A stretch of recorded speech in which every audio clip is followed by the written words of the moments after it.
Les nouveaux visages sont rares en politique, très peu féminins, machisme du milieu aidant, et ils mettent généralement du temps à s'imposer. Eh bien, ce n'est pas le cas de notre invitée, Virginie Calmels. Bonsoir. Bonsoir Michel Grossia. Et merci d'être avec nous. Vous avez fait donc irruption dans le paysage politique lors des élections municipales de l'an dernier à Bordeaux, où vous êtes devenue la première adjointe d'Alain Juppé, en charge de l'emploi, de l'économie, également du développement durable. De la croissance durable. De la croissance durable. Et bien Absolument. sûr, vous misez beaucoup sur le maire de Bordeaux, sur votre mentor engagé dans la primaire, et vous serez interrogé tout à l'heure par Nadège Puljac de l'agence France Presse, notre partenaire, sur les ambitions présidentielles donc d'Alain Juppé. Mais ce dernier mise aussi énormément sur vous, Virginie Calmels. Vous voilà donc investie tête de liste UMP avant l'officialisation du nouveau nom de baptême pour le scrutin régional dans la grande région Aquitaine, Limousin, Poitou-Charentes. Voilà le tableau tel qu'il se présente ce soir, Virginie Calmels, alors que votre nom est très connu déjà depuis des années dans le monde des affaires et de la télé. Vous avez été à la tête du producteur Endemol, où vous avez fait une brillante carrière, et vous évoquerez d'ailleurs votre bascule à la fois professionnelle, personnelle et politique tout à l'heure avec Perrine Tarnot. Alors chaque nouvelle région, je l'ai constaté, qui va naître le 1er janvier 2016, à la suite des fusions voulues par le chef de l'État, rivalise déjà de superlatifs sur la taille. On est aussi grand que bien d'autres pays européens, sur le dynamisme, sur la richesse produite. Alors je vous donne l'occasion d'être Madame Plus pendant moins d'une minute pour votre région. On est aussi grand que l'Autriche, 84 000 km², donc c'est pas rien, près de 6 millions d'habitants. Donc c'est une très vaste région, et on sera la première région agricole, par exemple, d'Europe en termes de chiffre d'affaires. Donc vous voyez que c'est vaste comme territoire, et les enjeux économiques, ils sont nombreux. Alors il y a des plus, il y a des moins aussi, parce que bien sûr on connaît l'attractivité de la ville de Bordeaux, mais ce n'est pas le cas de toutes les villes des autres régions. Comment est-ce que vous allez faire pour que certaines ne se sentent pas délaissées? C'est un peu l'intérêt de cette grande réforme. C'est peut-être pas la réforme territoriale que nous aurions souhaité, mais moi je me projette plutôt, je suis une femme positive et je regarde l'avenir. Donc on a cette réforme territoriale. L'idée est d'en tirer les atouts maximum pour l'ensemble du territoire. Donc de profiter de l'attractivité notamment bordelaise, mais pas que, de l'ensemble de ce territoire, pour en faire bénéficier toutes les villes, ne pas écraser le territoire, mais au contraire tirer vers le haut. Et on a là encore des atouts majeurs à faire valoir dans un certain nombre de domaines économiques, dans le Limousin, en Poitou-Charentes ou en Aquitaine, et de jouer la complémentarité. Vous savez, on est assez bien placé, notamment au niveau du tourisme et sur l'ensemble de la région. Au niveau agricole, le Limousin pèse aussi très lourd à côté de l'Aquitaine. En Poitou-Charentes, on pèse lourd dans l'éducation, aussi avec l'Aquitaine. Donc on sent bien que va se dessiner, si vous voulez, une grande région puissante qui a des atouts majeurs et un capital humain très fort. Donc vous avez une vision à défendre déjà. Ah bien sûr, parce que je n'aurais pas accepté ce challenge qui s'offre à moi sans avoir une vision pour l'ensemble des habitants de cette grande région. On est en train encore de travailler à l'élaboration de ce projet, mais on sent bien les envies qui se dégagent, et notamment d'éviter, si vous voulez, l'addition de 3 taux de chômage, l'addition de 3 politiques socialistes, l'addition de 3 visions un peu idéologues, et plutôt d'avoir envie de multiplier les talents, multiplier la richesse dans cet endroit de la France où le chômage reste, comme partout ailleurs sur le territoire, un enjeu clé. Bien sûr.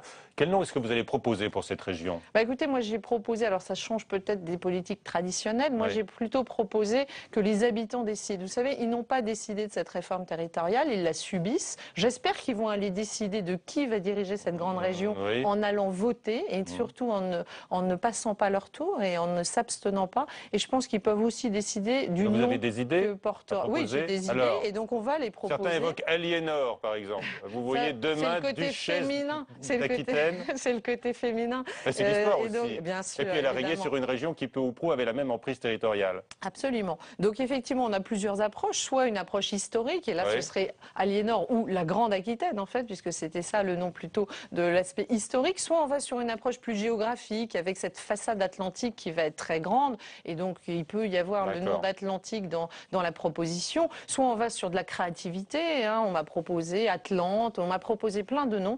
Moi, je crois que ce sera aux citoyens de trancher et de voir en quoi ils se sentent investi, moi je crois, aussi d'une culture, parce qu'on a une identité, je veux dire, on se sent du Sud-Ouest par exemple, et je crois qu'il faut essayer de retrouver une union et une cohésion, probablement autour aussi de la culture et de l'histoire. Duchesse d'Aquitaine, je le disais, mais il y a déjà un duc d'Aquitaine, qui est votre rival socialiste, qui tient bien la région. Bah oui, depuis 18 ans. Depuis 18 ans, monsieur Alain Rousset. Et c'est lui d'ailleurs qui devrait permettre à la gauche de conserver cette région, dit-on. Bah, vous savez... C'est lui le favori. Oui, bah peut-être. Écoutez, ce qui est intéressant, moi je préfère être challenger et essayer de montrer que les jeux ne sont pas faits, loin d'être faits. Ça fait 18 ans qu'il est à la tête de cette région. Est-ce que les citoyens auront envie de l'élire pour un 4e mandat avec un tropisme très aquitain, alors que là on est en train de préfigurer quelque chose de nouveau, totalement différent, puisque c'est la fusion de 3 grandes régions. Et est-ce qu'ils préféreront un projet différent, avec une politique qui soit une politique de droite, assumée, avec une volonté claire d'en finir avec les taux de chômage aussi élevés. Vous avez dénoncé l'idéologie socialiste, vous aussi, vous avez une idéologie alors, hein, vous l'assumez. Écoutez, d'abord, je suis une femme d'entreprise engagée en politique. Moi, ce que j'assume, c'est la volonté de faire mieux dans ce pays au niveau économique. C'est ça qui me préoccupe. Mais au niveau de la région, par exemple. Je suis une femme d'entreprise et la région, je vous rappelle que dans les prérogatives de la région, l'économie joue un rôle majeur. L'économie, avec une politique régionale de l'emploi. Bien sûr. C'est très important. Mais par exemple, dans votre région, ça se passe très bien entre Alain Rousset aujourd'hui et Alain Juppé. Ils sont d'accord sur les grands investissements, les grands projets d'avenir. Hein. Alors, heureusement que les hommes politiques, à certains moments, font primer l'intérêt général. Vous ne voulez pas briser cette unité, alors hein. Alors, dans l'intérêt général, je pense qu'il ne faut pas faire de la politique politicienne stérile et qu'il ne faut pas s'opposer. Alain Rousset a fait des bonnes choses pour la région et il faudra que ça dure. Alain Juppé, quand il propose et quand parfois il fait de l'union sacrée avec Alain Rousset sur certains thèmes, heureusement pour les citoyens, sinon ce serait terrifiant.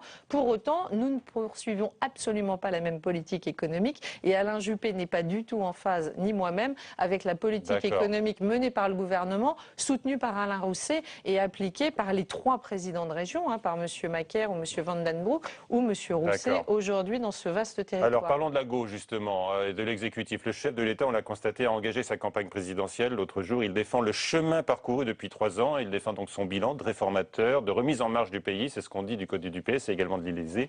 Il annonce d'ailleurs par ailleurs le temps de la redistribution. Lui aussi n'est pas le favori, mais il y croit. Donc comment est-ce que vous réagissez à ce discours présidentiel et cet engagement? Écoutez, ce qui me dérange un tout petit peu, c'est qu'il est déjà en train de préparer une réélection. C'est-à-dire que là, il essaye de joindre les 2 bouts. À peine sorti d'une campagne et d'une élection, on pense déjà à la suivante. Je crois que les citoyens, comme moi, en ont marre de ça. On ne veut pas des politiques qui sont focalisés sur l'élection. Il ne veut pas laisser le champ libre à la droite qui se prépare aussi. On en parlera dans l'émission. Arrêtons avec tous ces petits jeux politiques. Ce qu'on veut, c'est des gens qui font. C'est l'exécution qui compte. Donc, qu'est-ce qu'il va faire là au lieu C'est sur ce qu'il promet pour les 2 ans, la redistribution. Je ne veux pas être assassiné ou tirer sur une ambulance. Mais enfin, regardons les chiffres. Soyez libre, exprimez-vous. Regardons le bilan. On ne peut pas se glorifier de la politique socialiste menée depuis les dernières élections. C'est catastrophique en termes de taux de chômage, c'est catastrophique en termes de création d'entreprises et de dynamique entrepreneuriale.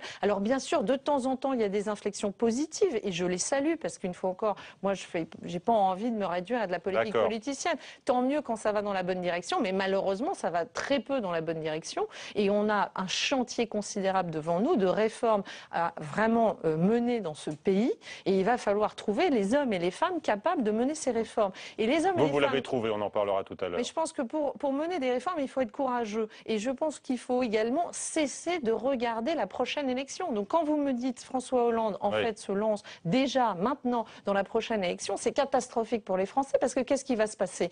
On va surtout plus rien faire, pas prendre de risques pour ne pas fâcher un électorat potentiel futur. Donc c'est exactement le contraire de ce qu'on attend, je pense, aujourd'hui des politiques, c'est de faire sans se préoccuper sans arrêt et des sondages et de la popularité et de la prochaine élection. C'est pas ça qui est incombe. Moi, je crois, et je viens de l'entreprise, et c'est ça qui m'importe, c'est d'avoir des résultats et qu'on juge les politiques à leurs résultats. Monsieur Hollande sera jugé sur ses résultats. Ça me semble très, très prématuré de parler de la réélection. Qu'il fasse son quotidien. Moi, je le vis, comme vous venez de le dire, en Aquitaine, en Limousin, en Poitou-Charentes. Ce que vivent les gens au quotidien, c'est le problème de l'emploi, c'est le problème du chômage, c'est le problème du pouvoir d'achat qui baisse, c'est le problème de la non-vision, de la non-confiance en l'avenir. C'est ça qu'il faut traiter, et traiter maintenant.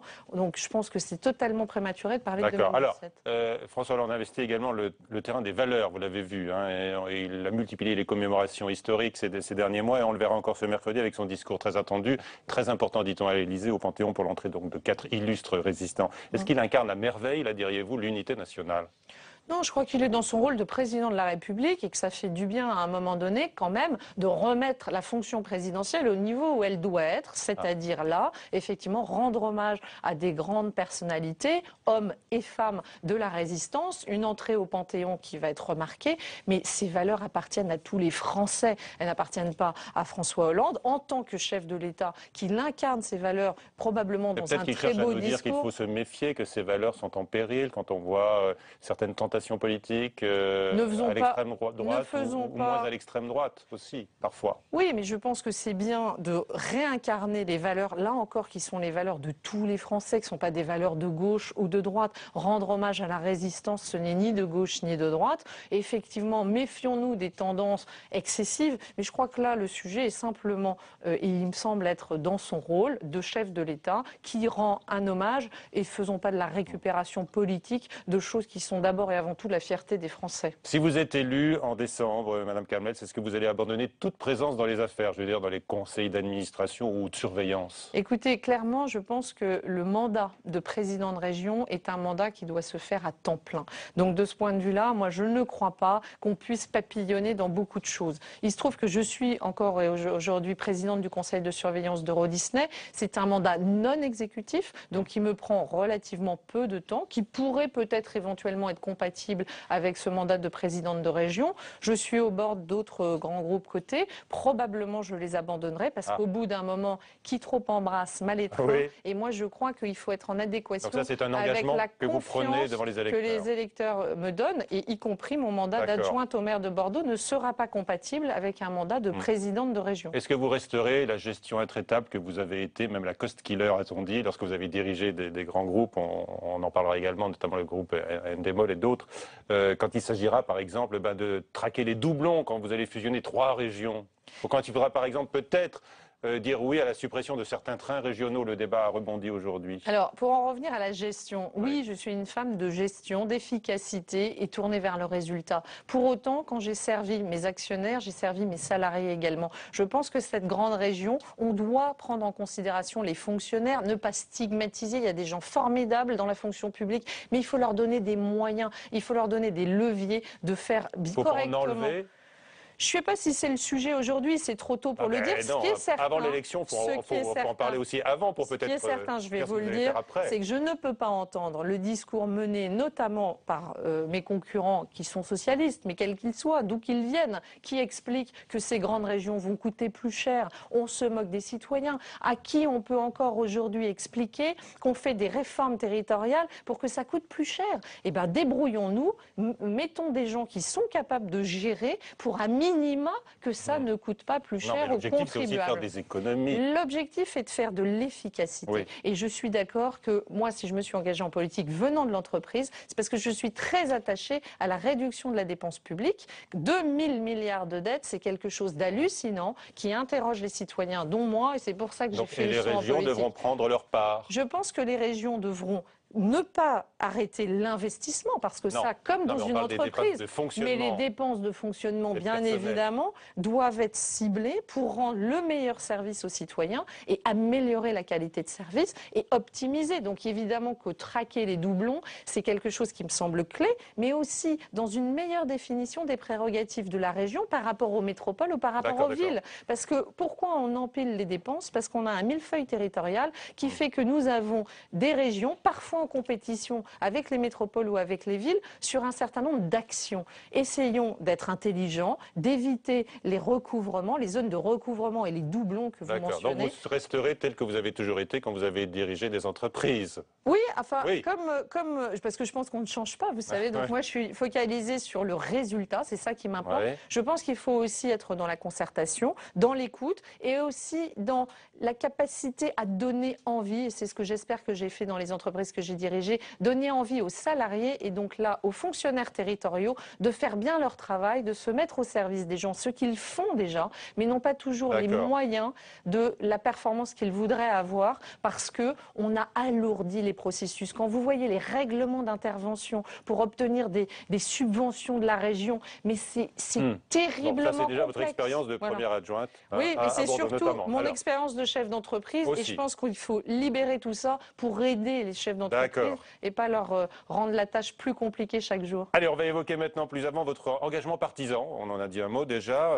Nadège Puljac va arriver avec ses questions dans un instant. Votre engagement qui va vous conduire au congrès fondateur, bien sûr, des Républicains. Ça sera samedi. On voit les enjeux avec Louis Sibyl. 6 mois après l'élection de son nouveau chef, la droite vise ce samedi un congrès sans douleur, apaisé. Le nom du parti d'abord, Nicolas Sarkozy a accepté de le soumettre au vote. L'UMP doit devenir les Républicains. Les adhérents plutôt favorables le seront-ils franchement après le feu vert donné par la justice? Autre vote, le nouveau bureau politique. Un bureau pléthorique, 115 membres, de la place pour tout le monde. Plus on est nombreux, mieux c'est, parce que comme ça, on est complice de la politique choisie, pas seulement par le président, mais par toutes les grandes voix de l'UMP. Toutes les grandes voix, ils sont dans ce bureau politique. Donc à partir de ce moment-là, personne n'est laissé sur le bord. C'est ça l'intérêt. Le bureau, un peu le gouvernement du parti, voit son effectif doublé. De quoi contenter toutes les écuries présidentielles. Sarkozystes, juppéistes, fillonistes, leméristes y trouvent leur compte. L'UMP se reconstruit. Il est donc important de fédérer l'ensemble des sensibilités et de se préparer à construire un projet pour les Français, pour l'avenir de la France. Que Nicolas Sarkozy ait fait le travail, je pense que tout le monde l'a reconnu. Et je crois que pour cela, il faut lui en savoir gré. Maintenant, c'est aussi dans l'avenir à chacun de définir son propre projet. Il y aura des primaires. Des primaires qui sont bien sûr dans toutes les têtes. Moment charnière pour Nicolas Sarkozy, le congrès lui servira surtout à montrer qu'il s'est rassemblé et à tester sa popularité. Les résultats sur ces différents votes vont être, je dirais, analysés de très très près en interne de l'UMP et en externe de l'UMP, comme des indicateurs. Est-ce que Nicolas Sarkozy, finalement, a bien repris la main sur l'UMP? Il en est devenu président, et on se rappelle que quand il a été élu président de l'UMP, certains avaient dit que c'était une victoire un peu juste, un peu courte.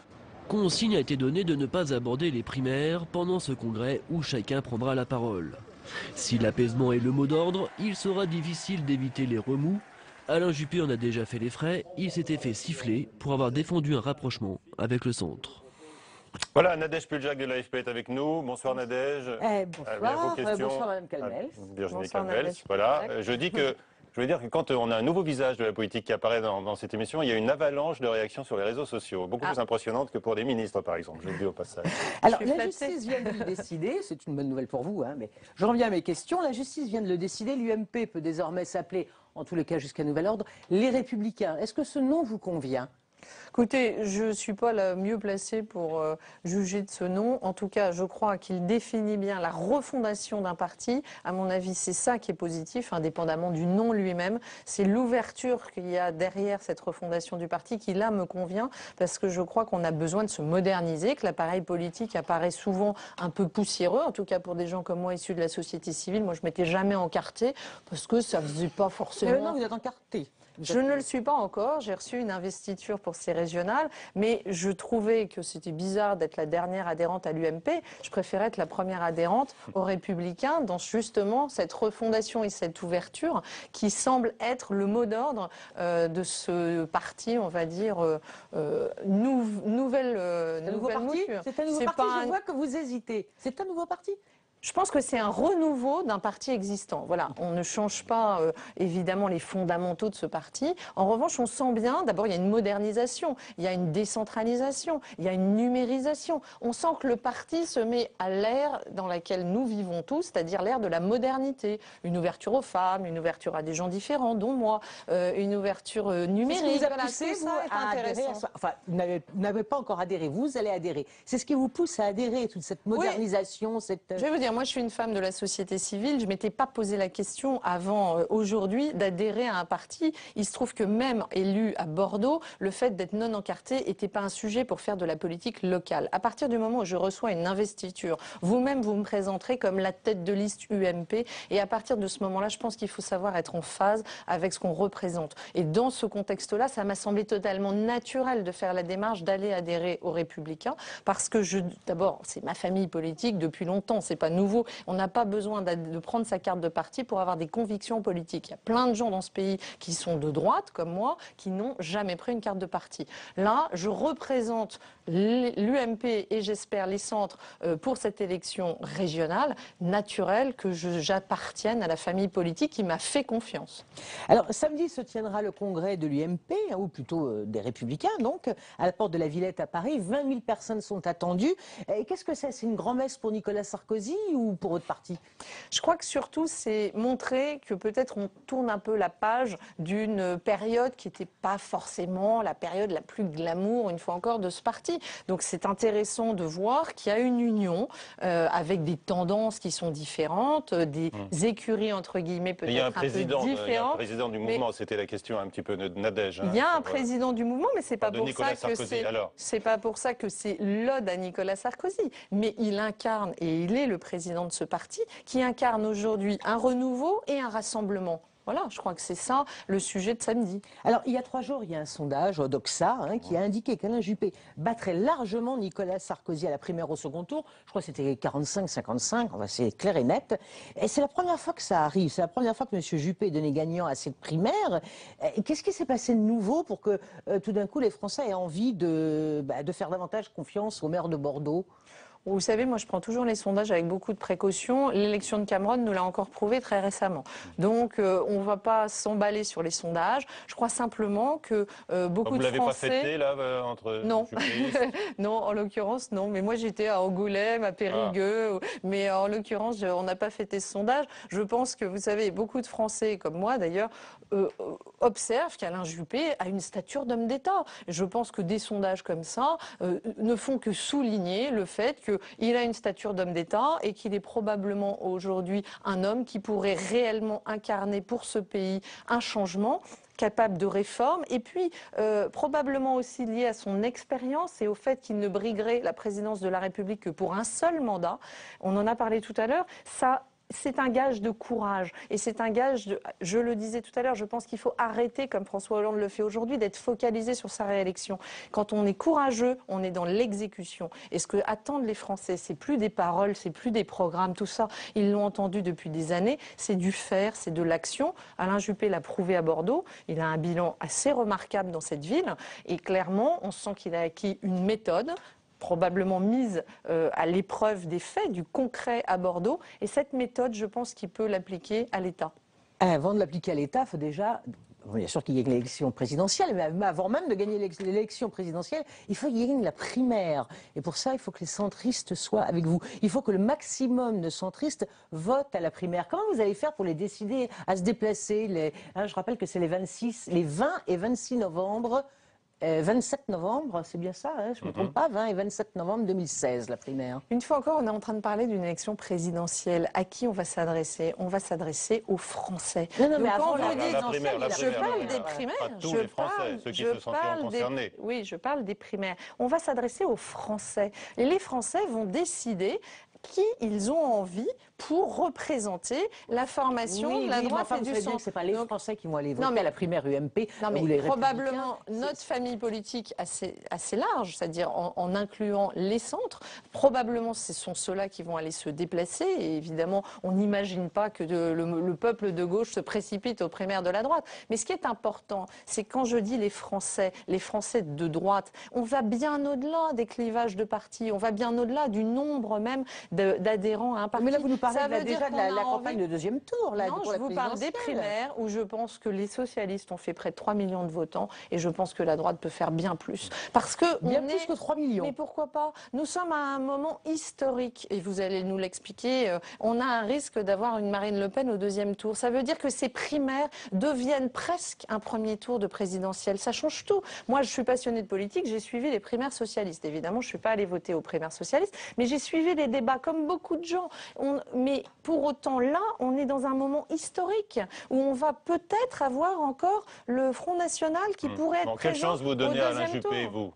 Quelle chance, je lui en donne beaucoup, parce que je pense qu'il est aujourd'hui un homme qui a tellement d'atouts et tellement en phase aussi avec ce qu'on attend pour ce pays, qu'à lui tout seul, il est aussi un homme qui peut synthétiser une forme d'union nationale avec un vrai programme de droite. nationale dont vous parlez, il n'y a pas que M. Juppé qui veut la faire. Il y a également Nicolas Sarkozy, il y a Bruno Le Maire et peut-être d'autres. Alors, NKM. NKM, bien sûr, Nathalie Kosciusko-Morizet. Pourquoi est-ce que vous avez choisi de suivre M. Juppé? On a bien compris que vous étiez né en Gironde. Ah oui, je suis née à Bordeaux.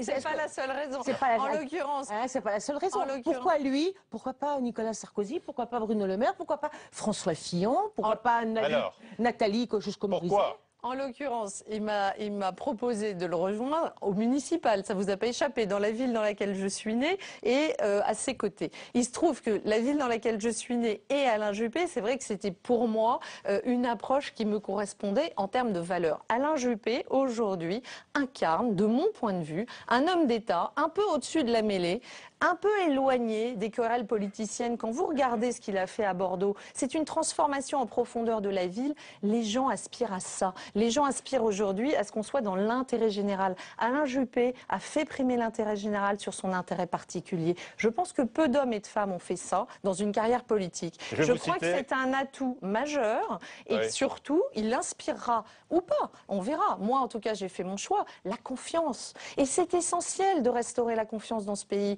On a souffert d'un manque de confiance, d'un manque de vision, d'un manque d'intérêt général. On voit bien qu'on est soudain plongé dans des petits intérêts particuliers de savoir si M. Hollande va se réengager pour la prochaine présidentielle. Les Français s'en moquent. C'est pas leur sujet. Leur sujet, c'est le concret, le faire, l'exécution. Et je pense que Alain Juppé, mieux que personne, saura être dans l'exécution. Pourquoi? Parce que quelque part, qu'est-ce qu'il aura à prouver? Qu'est-ce qu'il aura à perdre? Il sera dans le faire pour entrer dans l'histoire et faire les vraies réformes. En 1995-1996, vous allez me dire, c'était du temps de Mathusalem. C'était au siècle dernier. C'était il y a 20 ans. Les Français ne pouvaient plus le supporter en 95-96. Peut-être que c'était injuste, mais c'était comme cela. Alors, qu'est-ce qui fait qu'aujourd'hui, les Français se diraient, tiens, l'homme qu'on n'aimait pas en 95 ou qu'on n'aimait plus, on a envie qu'il soit le président aujourd'hui. Mais c'était il y a 20 ans. Vous ne croyez pas qu'en 20 ans, tout le monde apprend? Tout le monde apprend de ses erreurs. Les Français aussi ont appris. Oui, mais je pense que d'abord... C'est ce que vous voulez nous dire. Non, ce que je veux dire, c'est que lui-même a appris de ses erreurs. En quoi il a changé? Déjà, moi, je trouve que c'est rare, un homme politique qui est capable de dire « j'ai fait des erreurs ». J'en croise pas beaucoup. Il a cette humilité-là. Il sait reconnaître ses erreurs.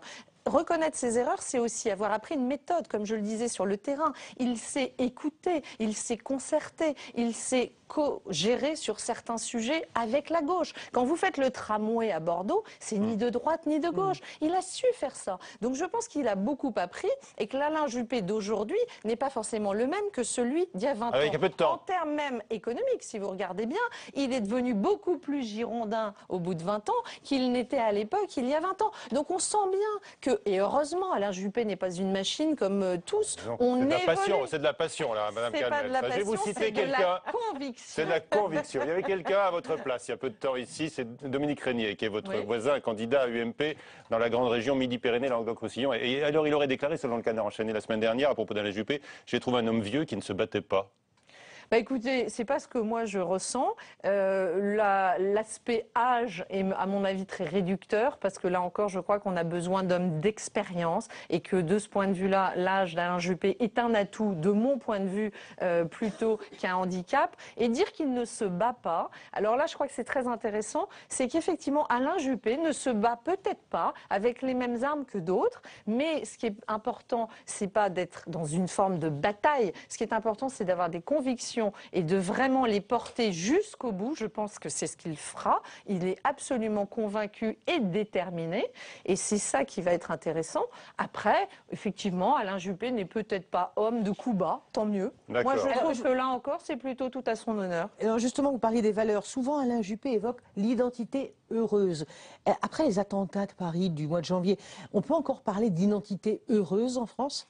Je vais vous dire ce que je trouve intéressant dans cette approche, c'est qu'au fond, c'est facile de faire des grandes déclarations, c'est facile de pousser le trait dans la forme pour stigmatiser ou caricaturer. Le problème, là encore, les Français ne sont plus dupes. On s'en fiche des propos, ce qu'on veut c'est de l'action. Vous croyez qu'on va réussir à apaiser le pays en faisant des grandes déclarations tonitruantes.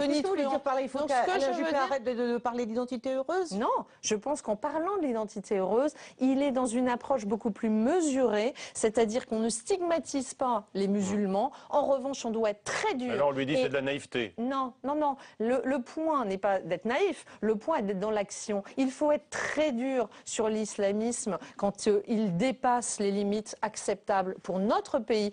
C'est là-dessus qu'on ne peut pas, si vous voulez, tergiverser. Il faut appliquer les lois. Il faut être dur sur l'application des lois et sur les gens qui ne traversent pas dans les clous. Mais il ne faut pas faire des grandes déclarations qui finalement mettent tout le monde dans le même sac et vont simplement créer des antagonismes graves Et vous visez quelqu'un en particulier, là, par exemple, à droite ? Même à l'extrême droite. Non, mais là, on parlait plutôt au sein de l'UMP, là. Non, mais vous voyez bien qu'il y a parfois, on l'a vu sur le problème des cantines scolaires, par exemple, donc des appréciations un peu différentes. C'est Sarkozy, vous lui reprochez d'avoir parlé des cantines scolaires. Sur ce sujet particulier, moi je considère, mais c'est ma petite expérience d'élu local, que c'est pas un sujet majeur et qu'offrir le choix, par exemple, entre du poisson et un menu végétarien et de la viande et du porc est quelque chose qui est... Mais là encore, soyons pragmatiques, c'est ce qui se passe. C'est ce qui se passe sur le terrain. C'est pas la peine d'en faire des enjeux politiques. Ça n'a rien à voir avec la laïcité, c'est ça en fait. Je pense surtout que c'est pas d'actualité. Voilà. Mais ne confondons pas l'identité heureuse avec la naïveté. Pour moi, l'identité heureuse, c'est un idéal, mais derrière, il y a l'action. Et l'action, elle doit être très concrète et très respectueuse de nos lois. Merci Nadège. Perrine Ternot arrive avec beaucoup de questions pour vous sur votre engagement politique au service de l'intérêt général, dites-vous. Un choix de rupture donc avec votre carrière de dirigeante d'entreprise dans un secteur très en vue, la télé. Marie Brémaud. C'est votre région maintenant. Mais bien sûr, je suis chez moi. Elle n'est pas du sérail, elle le revendique sur le terrain et à l'UMP, où elle a dû convaincre pour mener la campagne dans la grande région Aquitaine, Limousin, Poitou-Charentes. Et visiblement, Virginie Calmels a plus d'une corde à son arc. C'est une bonne candidate. Elle a 20 ans de moins au moins que son concurrent. Elle est enracinée dans la vie économique. Elle a cet atout des personnalités féminines, c'est-à-dire ouvertes sur la modernité, mais assez enracinées et déterminées. Et puis au fond, elle a cette qualité première pour le mandat qu'on attend d'elle, c'est d'être une professionnelle de l'emploi. Professionnelle de l'emploi, Virginie Calmels s'est passée par Canal+, avant de prendre la tête d'Endemol France, puis d'Endemol Monde, maison mère de la télé-réalité.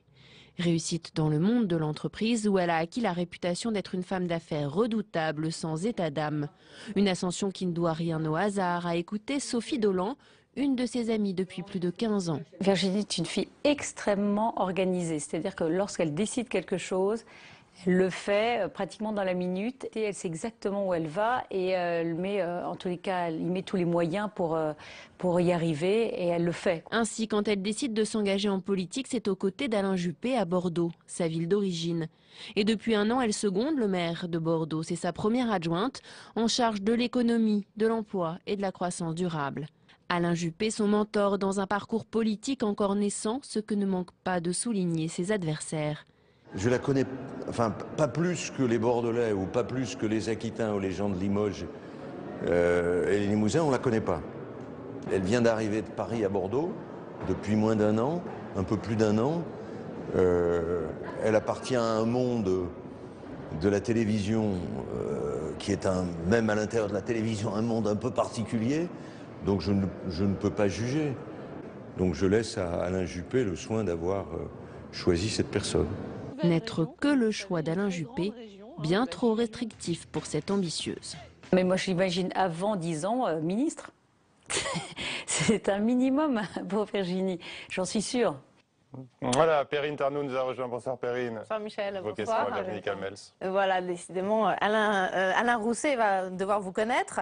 Oui. Déjà, il m'a côtoyé quand même depuis un an, assez souvent. Il doit quand même vous croiser de temps en temps. En tout cas, parachuter depuis un an à Bordeaux, ça va être insuffisant selon lui pour mener cette campagne régionale. Alors j'aime pas le mot parachuter, moi. C'est un retour aux sources. C'est là où je suis née, c'est là où j'ai grandi, ma petite enfance. Et au-delà de ça, moi je crois pas au parachutage, je crois à l'engagement. Alors évidemment, on dit parachuter parce que je viens de la société civile et que je suis une femme d'entreprise. Il faut que les politiciens comme M. Rousset s'habituent à avoir des têtes nouvelles et des gens qui n'ont pas fait de la politique leur métier depuis l'origine. Ouais, visiblement, vous venez d'un milieu un peu sulfureux pour Alain Rousset. C'est sulfureux d'avoir dirigé Canal+ à 31 ans, d'avoir dirigé le premier groupe audiovisuel mondial qui fait certes un peu de télé-réalité, mais beaucoup de jeux tous les soirs. Là, il y a des millions, 4 millions de personnes hier soir qui regardaient Monnaie Drop sur TF1.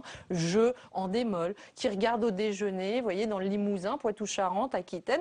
Il insulte ses électeurs potentiels en méprisant les gens qui choisissent des programmes en démol pour se divertir. Et pourquoi en démol est le leader mondial dans le domaine du divertissement? Parce que des politiques comme ça nous donne mal à la tête. Donc je pense que les gens ont besoin de se divertir et en démol servait à ça. Voilà pour les réponses à Alain Rousset. Autre chose qui vous avait énervé, c'est Henri Guénaud qui a regretté qu'on vous ait choisi comme tête de liste pour cette région. Il a dit on a choisi Loana, en référence évidemment à la télé-réalité. Ça vous a surpris ce machisme en politique et est-ce que vous attendiez à des attaques aussi basses ?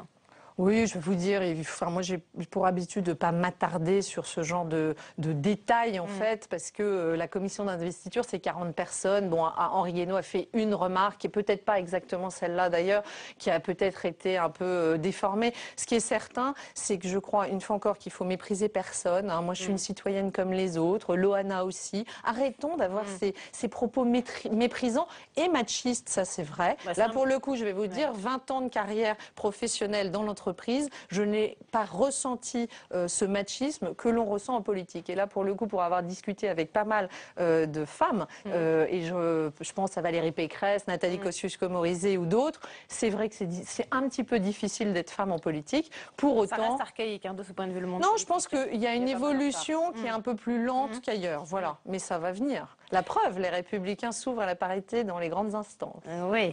Virginie Calmels, on dit que le vrai pouvoir aujourd'hui est économique. Vous l'aviez, vous, ce pouvoir économique. Pourquoi vous investir en politique? Parce que, vous savez, moi, je suis de tempérament plus acteur que spectateur. La France va très mal, la France dégringole. Moi, je voyais mes amis du monde économique quitter la France, s'installer à Londres ou à Bruxelles. J'aurais pu faire ça, effectivement. Je dirigeais un grand groupe international et dont le siège social était à Londres ou à Amsterdam. J'avais le choix entre les deux et je l'ai dirigé depuis Paris et finalement j'en ai démissionné. Je pense qu'à un moment donné, moi j'aime la France. Je suis profondément attachée à la France et il y a une chose dont je suis absolument... dans le monde économique, pas forcément on œuvre dans le monde économique, bien évidemment, mais pour le coup, se mettre au service des citoyens, pour moi, c'est donner du sens à une vie. C'est finalement capitaliser sur une expérience et une expertise différente pour le mettre au bénéfice des Bordelais et demain des Aquitains, des Limousins et de la France, et des Poitevins et des Charentais. Non, mais j'ai pas vous savez, moi, c'est pas une ambition personnelle là, dans laquelle je m'inscris. J'ai simplement envie, comme je l'ai toujours fait dans mon parcours, de faire le mieux possible les missions qui me sont confiées et une fois encore d'avoir des résultats. Vous savez, si j'ai pas de résultats, il y aura des gens bien mieux que moi qui feront sans doute bien mieux et je leur laisserai la place. Ce qui est important, je crois, c'est d'apporter d'abord une énergie, une envie. Mais on parle et beaucoup quelque de part la lourdeur de la bureaucratie dans l'administration publique, dans les régions, dans les collectivités locales. On parle beaucoup de la lourdeur de la bureaucratie, de la lenteur de la décision administrative. Vous n'avez pas peur, vous, de ces freins? Écoutez, vous qui venez du monde de l'entreprise, l'entreprise qui allait vite. Ça fait un an que je suis élue locale, donc ça y est, j'ai été confrontée à ce petit choc, entre guillemets. Ah, c'était un choc, hein. Mais bien sûr qu'il y a un choc, mais je vais vous le dire, c'est pas forcément le choc qu'on imagine. Moi, on m'avait dit, tu tiendras pas 8 jours avec ton impatience naturelle et la lourdeur du système. Mais moi, ce que j'ai découvert, c'est finalement une heureuse surprise. Il y a des gens formidables qui ont le sens de l'intérêt général, qui se dévouent pour les autres et qui appartiennent à ces collectivités territoriales. Non, mais vous savez, quand on vient du monde du privé, bien sûr, on m'a cherché à me décourager, mais au-delà de ça, quand on vient du monde du privé, on peut avoir une vision un peu caricaturale de la fonction publique, je ne suis pas la seule à l'avoir eu, je pense que beaucoup de gens de mon profil l'ont un peu. Et moi, ce que j'ai découvert, oui, je crois qu'il y a des ressources humaines fantastiques. Le problème, c'est qu'il n'y a pas les outils de management que nous avons dans le privé. Moi, j'ai dirigé des grands groupes ou des plus petites structures. Quand quelqu'un est bon, il est récompensé. Quand il est mauvais, on lui explique qu'il va falloir qu'il s'améliore et on lui donne les capacités à s'améliorer, à grandir, à se former, ou vraiment on s'en sépare. Là, on est dans un monde beaucoup plus compliqué parce qu'on nivelle tout le monde. C'est l'idéologie de gauche, une fois encore, le nivellement par le bas en permanence. Eh bien non, il y a des gens formidables qui méritent de gravir les échelons plus vite, qui méritent d'avoir des incentives pour porter plus haut et plus loin leur action. Et je crois qu'on peut mettre un peu de management dans la fonction publique. Je crois que ça ferait du bien à tout le monde et que ces personnels-là y aspirent. Moi, je peux vous dire que j'ai des messages où les gens disent « on souhaite votre élection » parce qu'on a envie d'avoir un autre mode de management. Vous avez l'impression que le renouveau aujourd'hui en politique, ça paye ? D'être une personnalité un petit peu nouvelle. Écoutez, comme ça, moi sur la scène politique. C'est vrai qu'on avait Dominique Régnier il y a 2-3 semaines sur le plateau de cette émission. Il sentait exprimer un bon retour, effectivement, pour l'instant, du terrain sur le fait d'avoir un peu des têtes nouvelles. Oui, moi je le ressens également. En tant qu'élu pendant un an dans le milieu économique, alors là, évidemment, quand vous venez vous-même du milieu économique, vous avez un accueil particulièrement chaleureux parce que les chefs d'entreprise ou les salariés ont le sentiment que la classe politique ne les comprend pas. Donc là, mécaniquement, ils disent « Ah, on nous comprend » et réciproquement. Là, aujourd'hui, pour ce gros challenge de la région, effectivement, j'ai des accueils qui sont plus que chaleureux parce que je crois que les citoyens aspirent à ce qu'on soit à sa tâche, qu'on soit dans ses convictions. Et quand on vient du monde duquel je viens, on ne peut pas douter de la profondeur de l'engagement. Comme vous le disiez très bien, j'aurais pu continuer. Et oui, effectivement, dans une vie finalement tranquille. Confortable. Oui, mais bien sûr qu'elle a été confortable. Est-ce que c'est un sacrifice, par exemple, financier ? Oui, bon, bah, ça, on ne va pas se mentir, évidemment que c'est un sacrifice financier. Quand vous dirigez un grand groupe international, vous n'avez pas la même rémunération. Et d'ailleurs, c'est un sujet, je vais vous dire, parce que là encore, on veut tout. Et on est dans l'absurdité. C'est-à-dire qu'on veut des élus honnêtes, et ça on a raison de le vouloir, mais on veut des élus compétents. Quand vous gérez un budget, ce qui sera le cas de la grande région, de 2,5 milliards d'euros, vous ne pouvez pas demander à n'importe qui de gérer un budget de 2,5 milliards d'euros. Et le problème, c'est qu'à force de faire des rémunérations aussi basses, bah, finalement, on est en train de paupériser la classe politique. Vous n'allez pas vous augmenter si vous êtes élu. Non, ce n'est pas le sujet, parce que moi j'ai fait un autre choix et j'ai assumé ce que ça veut dire. Mais il faut voir loin. Je veux dire, arrêtons d'être dans la caricature. L'argent n'est pas sale, il doit être en adéquation avec les résultats. Avec les tâches. Dans le privé, moi j'avais effectivement une rémunération bien supérieure, mais j'avais surtout une rémunération très très largement proportionnelle à mes résultats. Pas garantie, mais variable. Et je pense que ces notions de variabilité de rémunération, alors ça fait peut-être un peu désordre quand on parle d'élus, mais c'est quand même un peu ce à quoi on aspire. Il y a un moment donné, là encore, baisser les rémunérations, ça n'a plus de sens. Quand vous voyez combien est rémunéré quelqu'un qui a une responsabilité comme Alain Juppé de la métropole et de la ville, c'est-à-dire 1,5 milliard d'euros de budget, et combien il est rémunéré, ça n'a pas de sens. Mais c'est comme ça, c'est la France. C'est comme ça. C'est pas grave. Est-ce que, pour finir, est-ce que c'est un aller vers la politique sans ticket retour, vers le milieu des affaires? Vous savez, moi, je n'ai jamais eu de plan de carrière. J'ai pas de plan de carrière à long terme. Je ne sais pas. Je ne peux pas vous répondre aujourd'hui. Je ne sais pas si je ferai de ma deuxième partie de vie essentiellement une carrière politique, ou si au contraire j'assumerai par exemple 2 mandats consécutifs et je retournerai au business, voire à autre chose. Parce que déçu, vous reviendrez au business. Mais c'est pas parce que je serai déçu qui jettent l'éponge en politique. C'est pas parce que je serai déçu. Bah moi j'ai fait l'inverse d'Arnaud Montebourg. J'ai d'abord fait l'INSEA des 20 ans en entreprise pour m'engager à parler d'économie sur le terrain politique. Mais en l'occurrence c'est pas parce que je serai déçu, je pense, parce que je pense qu'il y a beaucoup de choses à faire et que c'est galvanisant. Je pense que j'aurai des résultats et je l'espère vraiment. Après, je crois aussi qu'il faut savoir passer à autre chose et que c'est sain de ne pas forcément s'inscrire dans un mandat de très longue durée, mais de varier un peu les plaisirs. En tous les cas, vous êtes déjà galvanisée comme candidate. On a beaucoup de mal à vous interrompre, Virginie Calmels. Merci. Je suis passionnée. Vous êtes passionnée. Merci d'avoir été avec nous ce soir. Merci à tous. À très bientôt. Merci à vous.